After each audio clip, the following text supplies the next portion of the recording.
তুমি তো দুষ্ট আছে, মির্জা আব্বাসের নাম বলিও না, উনি রাগ করবে। এনজিরা এত দুষ্ট হয়ে গেছে, কোথা থেকে কালকে রাত্রে নাকি এক কর্মীকে ধরে ফেলছে মাদক হাতে নাতে।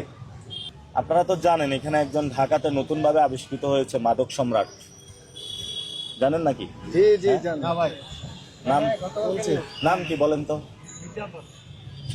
এই তুমি তো দুষ্ট আছে, মির্জা আব্বাসের নাম বলিও না, উনি রাগ করবে। এটা কিন্তু আখের রস, এই আখের রস থেকে আরো অনেক কিছু বানানো যায়। এটা এই অবস্থা হালাল আছে, এটা খাইলে সমস্যা নাই। যারা এগুলো পচায়া উল্টাপাল্টা খায়, যাদের কর্মী, তাদেরকে বলবো ওইগুলা না খায়া আখের রস খান। কি ভাই, এটা হালাল না? ও ভাই, এটা ঠিক না? হালাল না? হালাল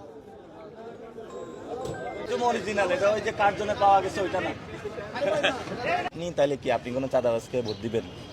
সন্ত্রাসীকে দিবেন? দুর্নীতিবাজকে দিবেন? এই যে ঢাকা আটে একটা চাঁদাবাজ সন্ত্রাসী দুর্নীতিকে হলো নমিনেশন দিলে, কাজটা ঠিক হয়েছে? আমি সাংবাদিক।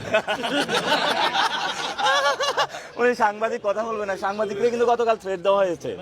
ক্লাস 3-তে আমাদের জন্য দোয়া করবা যাতে নতুন বাংলাদেশ গঠন করতে পারি, ঠিক আছে? দেশপ্রেম পড়ছো না একটা গল্প?